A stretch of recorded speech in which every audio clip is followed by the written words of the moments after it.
Hi, sixth graders. This is a little review for your Unit 4 Quiz 2. So we will get started here.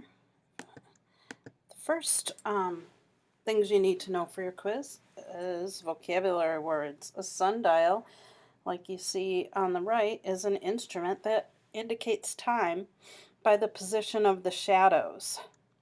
So these were used before clocks were available. It showed the time according to the sun. A scullion is a servant who does the dirty and rough work in the kitchen, like they had to do all of the cleaning of all of the pots. And keep in mind, they didn't have non-stick pans like we have now.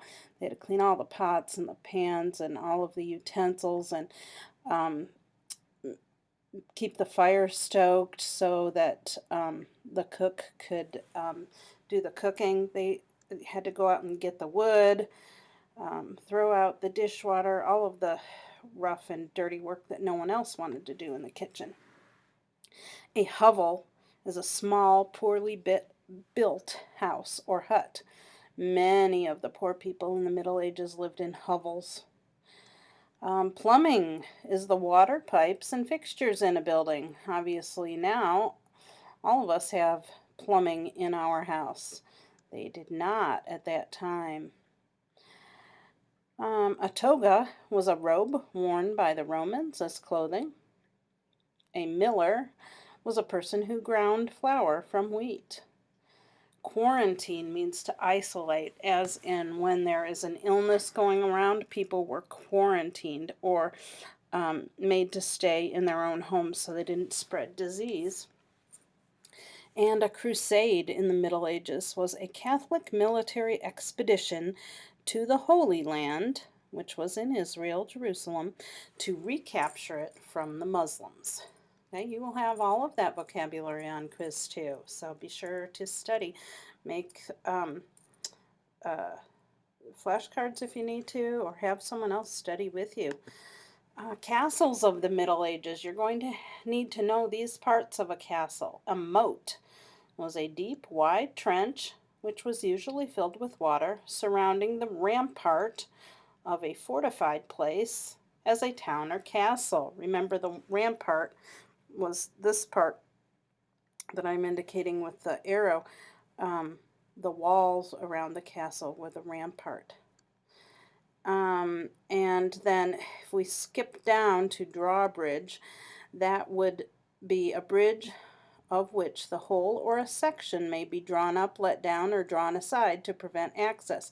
So that drawbridge would go across the moat so that people could go across, but then they could draw it up so that people couldn't get across very easily to even get to the wall. And we'll go back up to tower. Towers are on the sides of this castle. Such a structure was used as intended for a stronghold, fortress, prison, etc. So, in other words, if they had someone they wanted to shut away or lock away, they would put them in the tower where they wouldn't have access in or out. And we'll go down to a portcullis. It was a strong grating made of iron at the sides of a gateway of a fortified place and let down to prevent passage. So in other words, see, this castle has been made modern. You can see a door there, but they would have had an iron gate that they could put down. So if someone did get across the moat, it was harder to gain entrance through that passage. All right, we will go on a little bit. Popular activities for boys in the Middle Ages were archery, javelin throwing, and hunting. And of course, archery and javelin throwing were all related to hunting and for protection. So young boys played at these games in preparation to be men. Let's go on. Let's see. Clothing of the Middle Ages. Men wore tunics and trousers. The tunic is the red shirt that he has on that goes down almost to the knees, and the trousers actually only went to the knees, and then they had stockings that went up to the knees. Um, and the stockings at that time did not have elastic like we do. And the stockings were actually not stockings as we think of ladies' clothing today. It's really just a thick wool sock that they had. But they either had to tie something around them to keep them up, or have little garters or little suspenders around the upper part of the leg that went from the top of the stocking to keep them up. Women wore long dresses, and you see the fashion at the time was to have these very, very wide armholes in them.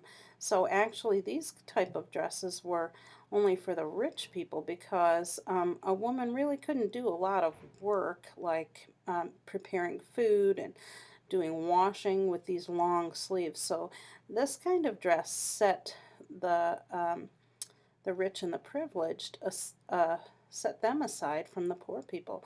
The poor women would have had sleeves that would have just ended as normal. They would have still had a long dress, but you can't do a lot of work with sleeve openings like that. Well, let's move on to meals. Breakfast. Whether you were rich or poor, you had bread for breakfast.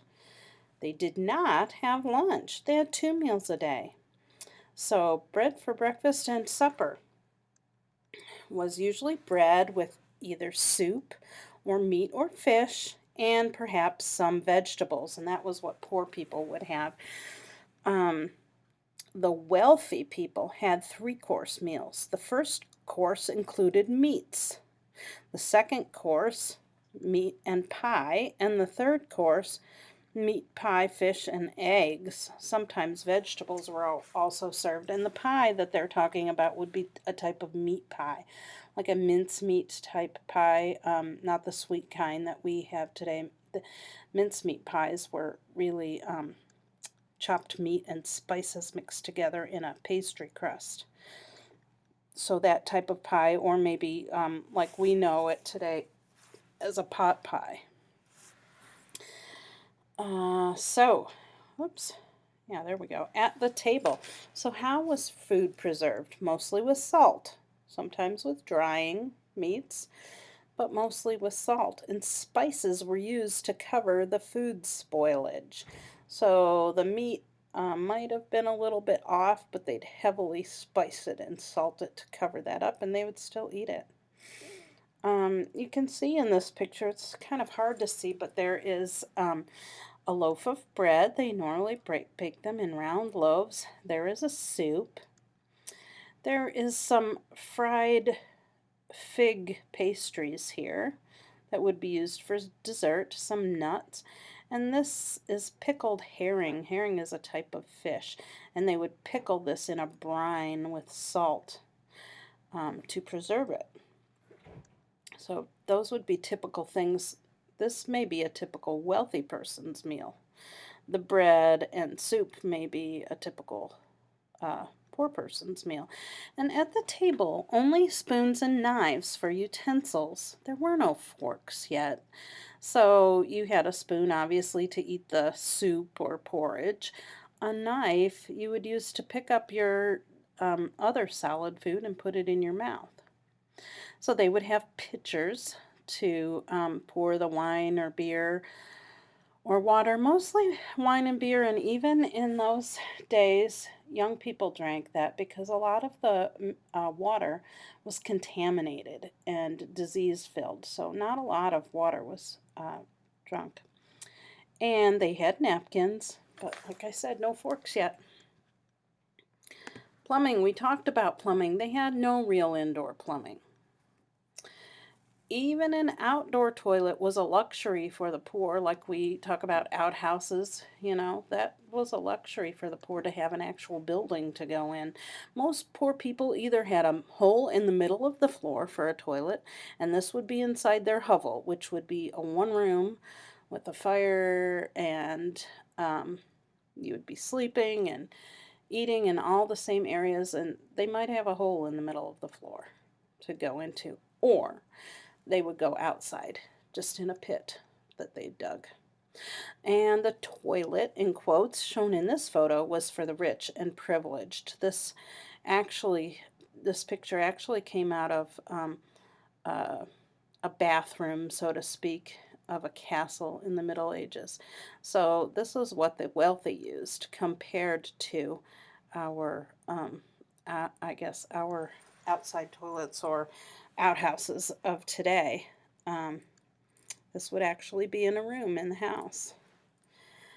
Okay, the word quarantine and some laws about quarantine are going to be on your quiz. Venice in Italy had a law to prevent the spread of disease. So that means they had laws where if people in your household had a disease, they could shut you off and make you stay inside under penalty of law.